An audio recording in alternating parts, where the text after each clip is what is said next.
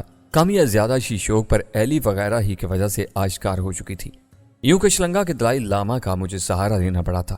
یہاں ہمارے لیے شیشوک اور ایلی بہت خطرناک ثابت ہو سکتے ہیں، اس لیے ہمیں ایڈونچر کیمپنگ کے لیے جلد از جلد تیاری کرنا پڑے گی۔ ہر معاملے میں سیر حاصل گفتگو ہونے کے بعد طارق نے پرخیال لہجے میں کہا۔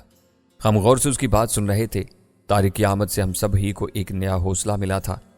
وہ آگے بولا، اگر یہ لوگ ہمارے سلسلے میں روزی وغیرہ سے جا ملے تو ہمارے لیے مشکل بڑھ جائے گی، اگرچہ ہمیں اس کی پرواہ بھی نہیں، لیکن ہمارا اصل مشن متاثر ضرور ہو جائے گا۔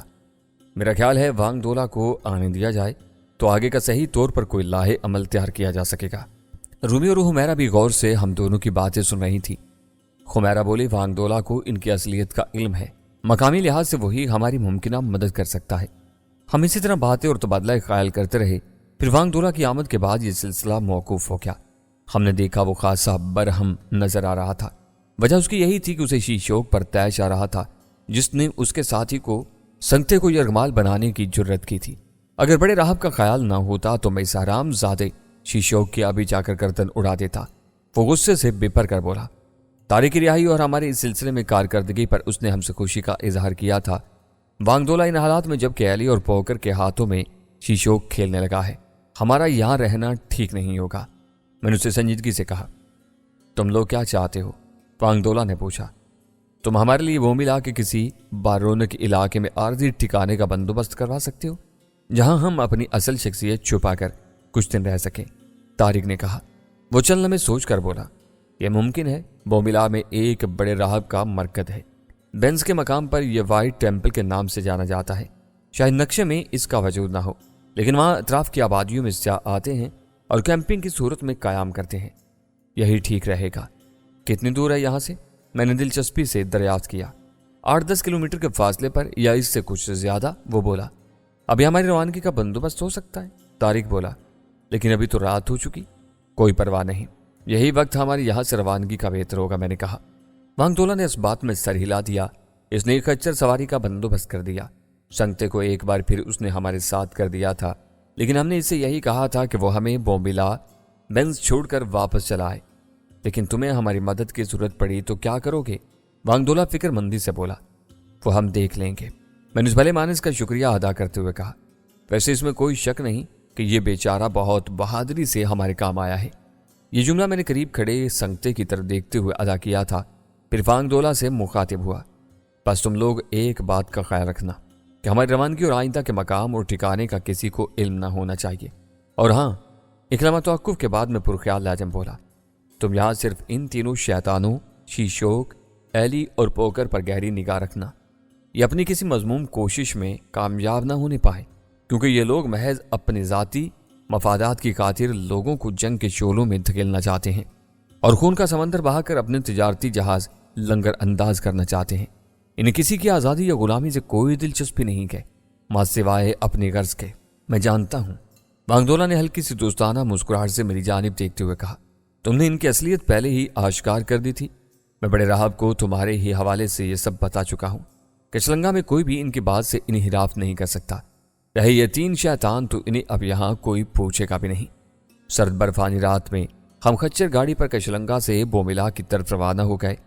شیشوک ابھی تک اسی ہوٹل میں موجود تھا یا نہیں، یا روزی گروپ نے تازہ کار حالات کے بعد وہ گنبد والا مکان چھوڑ دیا تھا یا نہیں، اس کا ہمیں کوئی علم نہیں تھا۔ لیکن ہمارے لیے اب کشلنگا سے جلد از جلد کوچ کر جانا ہی زیادہ بہتر تھا، اس سے پہلے کہ یہ لوگ ہماری راہ کا کانٹا بنتے۔ اس کے لیے ہم نے رات کا انتخاب کیا تھا۔ روانگی کے وقت احتیاط کے پیش نظر وانگدولہ نے ہمیں ایک پستول اور ایک رائفل دے دی تھی، کچھ فاضل راؤنڈ اور 2 شکاری چاقو بھی دیے تھے۔ موملا کی جانب یہ دشوار گزار سفر کرتے ہوئے ہمیں نصف گھنٹے سے زائد کا وقت بیت چکا تھا کہ اچانک خچر کی رینگنے کی آواز ابھری۔ اس کے بعد ایک دھماکہ ہوا۔ رات کے سناٹے میں ان آوازوں نے ہمیں چونکا دیا۔ ہم پہلے ہی کسی بھی ممکنہ خطرے کے لیے چوکس اور محتاط بیٹھے تھے کہ یکدم حرکت میں آئے۔ اسی وقت خچر گاڑی کو ایک جھٹکا لگا اور وہ ایک طرف کو جھکی۔ ہم سب ایک دوسرے پر گرے اور گٹمٹ ہو گئے۔ میں دہل کر رہ گیا تھا کہیں خچر گاڑی نیچے کسی اندھی کھائی میں نہ جا گرے۔ ہم سب ایک دوسرے کے سہارے سنبھلے اور اسی وقت گاڑی کی رفتار تیز ہو گئی، مگر اس کی چال میں غیر معمولی پن تھا۔ وہ بری طرح ہچکولے کھانے لگی۔ وانگدولہ کا احتیاط کے پیش نظر دیا ہوا اسلحہ ہمارے پاس تھا۔ پستول میرے پاس اور رائفل طارق کے پاس تھی، جبکہ حمیرہ اور رومی کے پاس چاقو تھے۔ پھر دھماکہ ہوا۔ چٹاک کی آواز سے کچھ ٹوٹا اور ہماری گاڑی ایک طرف کو جھک کر ایک جھٹکے سے رکی، یوں جیسے دیوار سے ٹکرا کر رک گئی ہو۔ یکلخت سناٹا چھا گیا۔ میں اور طارق کھال کا پردہ ہٹا کر باہر جھانکنے لگے۔ طارق نے کم میں اور میں نے کوچبان والی جگہ پر، لیکن تاریکی اس قدر تھی کہ کچھ نظر ہی نہیں آ رہا تھا۔ آسمان پر بادل تھے اور ہلکی برف باری بھی ہو رہی تھی۔ سرد کاٹ دار ہواؤں کی ہولناک شائیں شائیں ماحول میں گونج رہی تھی۔ میرا دل تیز تیز دھڑک رہا تھا۔ سمجھ میں نہیں آ رہا تھا کہ یہ اتفاقی حادثہ تھا یا پھر دشمنوں کا پھیلایا ہوا جال۔ آخری خیال کی تصدیق اس بات سے ہوئی تھی 2 گولیوں کے دھماکے ہوئے تھے، گویا کسی نے ہم پر شب خوں مارا تھا۔ یہ شکر تھا کہ گاڑی کسی گہری اور اندھی کھائی میں نہیں جا گری تھی۔ ممکن تھا اس میں سنگتے کا کمال ہو۔ اچانک اور نامعلوم حملے کے باوجود وہ گاڑی کو کسی کھائی میں گرنے سے بچا کر کسی پہاڑی دیوار کے سہارے لے آیا تھا۔ نہ جانے اب اس بیچارے کا کیا حشر ہوا تھا، مجھے نہیں معلوم تھا۔ اچانک مجھے کوچبان کی سیٹ کی طرف کسی کے کراہنے کی آواز سنائی تھی، اور ابھی میں اس کی تصدیق کی خاطر باہر کو سرکنے ہی والا تھا کہ اچانک تاریکی میں روشنی چمکی۔ داہنی جانب سے 2 ہیولے نمودار ہوئے اور کوچبان کی سیٹ پر چڑھائے۔ ان میں سے ایک کے ہاتھ میں مشل تھی۔ ان کا انداز جارحانہ تھا اور وہ دونوں مسلح تھے۔ ایک نے نہ جانے کس کا نشانہ لے کر فائر کیا۔ میں بری طرح دہل گیا۔ انہوں نے شاید کوچبان کی سیٹ پر زخمی حالت میں موجود سنگتے کو مار ڈالا تھا۔ میرے پورے وجود میں نفرت اور جوش کی لہر توڑ گئی تھی۔ وہ دونوں خونی قاتل میری نظروں کے سامنے تھے۔ میں نے پستول سیدھا کیا اور اوپر تلے 2 فائر کر ڈالے۔ دردناک چیخیں مار کر نیچے برف میں جا گرے۔ میں باہر آ گیا۔ دوسری جانب مجھے طارق کی بھی رائفل کرینے کی آواز سنائی دی تھی۔ میرا ہاتھ کسی مردہ وجود سے ٹکرایا۔ دیکھا تو دکھ سے میرا سینہ بھر گیا۔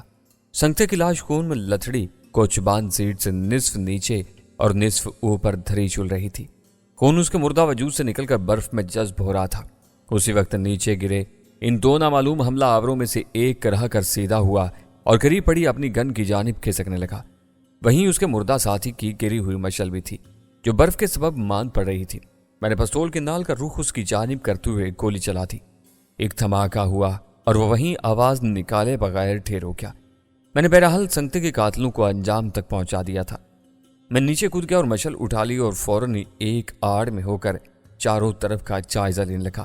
میرا اندازہ درست تھا۔ خچر گاڑی پہاڑوں کی دیوار سے ٹکرا کر جھکی ہوئی تھی اور اس پر جتا ہوا خچر برف پر ڈھیر زندگی کی آخری سانسوں پر تھا۔ اس کے پیٹ اور گردن سے خون بہہ رہا تھا۔ گاڑی کا ایک چوبی پہیا بھی ٹوٹا پڑا تھا۔ یہی وہ وقت تھا جب مجھے اچانک اندر گاڑی میں ایک چیخ سی سنائی تھی۔ یہ حمیرہ کی چیخ تھی۔ میں لپک کر گاڑی کے نزدیک پہنچا تو اسی وقت فائر ہوا۔ گولی میرے قریب سے گزر کر خچر گاڑی کے کسی بانس کو چھوتی ہوئی نکل گئی۔ میں نے پھرتی سے خود کو اندر گرا لیا۔ مشل میرے ہاتھ سے چھوٹ کر چوبی فرش پر جا گری تھی۔ اس کی روشنی میں نے ایک بھیانک منظر دیکھا۔ رومی نے ایک حملہ آور کی گردن میں چاقو پوست کر رکھا تھا اور وہ اپنے دونوں ہاتھوں سے رومی کی گردن دبوچنے کے چکر میں تھا۔